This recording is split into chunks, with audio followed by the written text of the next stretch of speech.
دوستان عزیز السلام علیکم. امروز 16 مارس سال 2026 قرار داریم در حوالی من شهر دوشنبه ما حاضر در تنه درخت گریپفروت این گریپفروت رو ما بریدیم چون که ترش بود هیچ کس نمیخورد اپلسین پیوند میکنیم.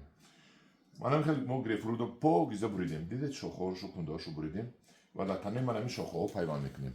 حاضر من پیوندی барусиш улучшник капулировка мегӯянд. оғои алави илтимос капулировкаро тарҷима кунед. улучшниш хуб карда шудааст. капулировкаш чи аст намедонам ба забони тоҷикӣ. ва ман ҳамин хел шохша буд. ҳамин хел тез кардем ва якта аз мобайаш бурида ҷағондем. дидед? ҷағондем. пайванди дар кориро аз болои вай дигар дарахти апелсин гирифтем. инро низ тез карда ҳамин хел дуҷағон кардем. дидед?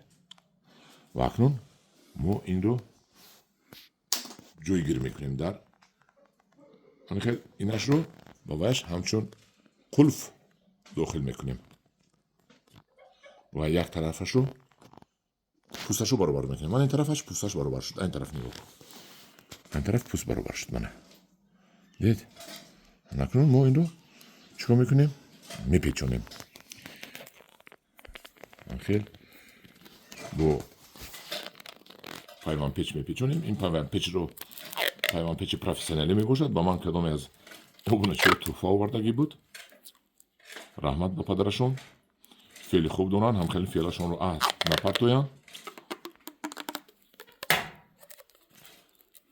натиҷаашро худо хоҳад ман ба шумо боз нишон метиҳам. ҳозир бо дигар хел пайванд карда нишон метиҳам ба шумо чӣ хел мекунем. пайвандпечи хуб будааст. намедарад, намеканад.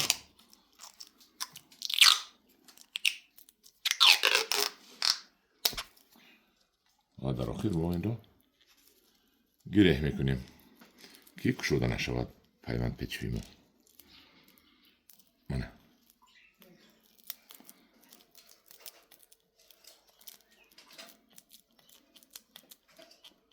як кушода намешавад. ҳамдурони азиз, ҳоле мо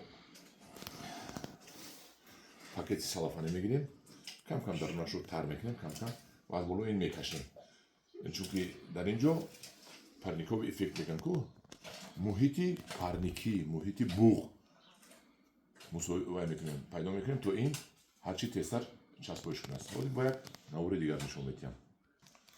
мана боз як намуди дигар пайванд мекунем. мо ҳамин нукакашро гирифтем ки дар нуки пайванд ҷавона дорад, яъне навдачаи ҷавонзадагӣ аст аз апелсин.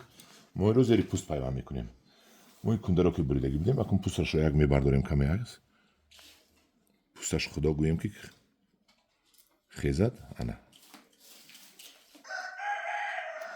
акнун зери пӯст мемонем. инро барои чи зери пӯст? ин пӯст болои ин хуб ки кард ин нағз мегирад. ду тараф мо тарошидагӣ ҳастем. ду тараф тарошидагӣ ҳастем. ин тарафу ин тараф. дидед? ва зери пӯст мемонем, ҷойгир мекунем. ана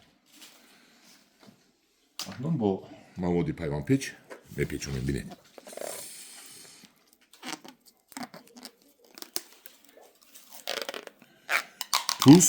пӯсти ин дарахти қисми поёнбудагӣ пайвандшаванда аллакай ба пайванди мо ғизо дод.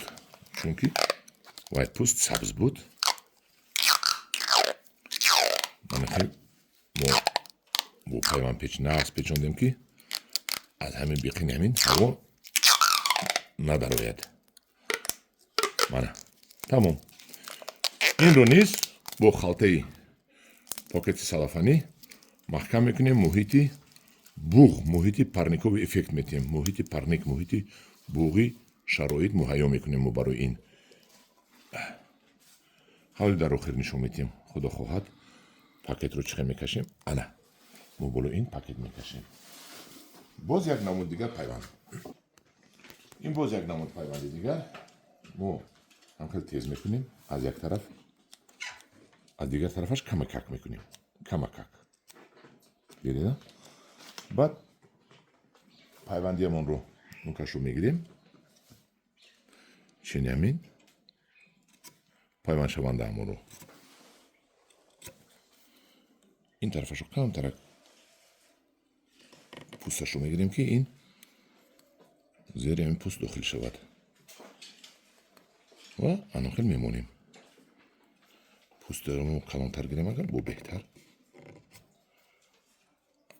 این رو هم تیزتر میکنیم کلانتر تیز میکنیم چقدر میدانی ریز و میدانی پوست کلان شد همقدر خوبتر انکو ما این رو بلو این میمونیم و میپیچونیم تموم آوازر یک دقیقه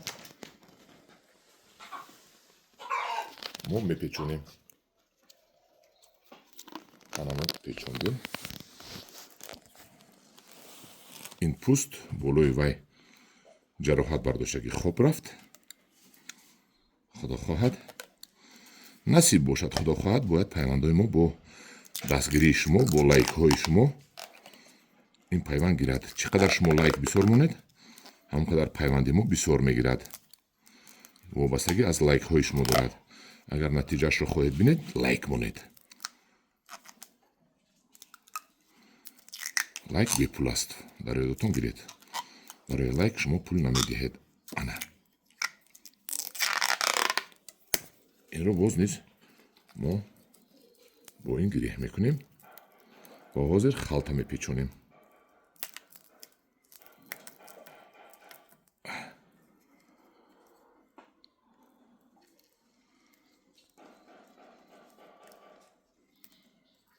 پاوز انا همجور نظر اکنون من نشون میکنم شما من با پاکتی سالافانیا گرفتیم سالی در نشون نام کردیم یک آب کشیده هم که کردیم که من کم کم نماست این کیفایی است ما از بالای انا این پیوندی کردگمون میکشیم و بعد این رو گیرش رو میپیچونیم که از این هوا نبراید خشک نشود داخل این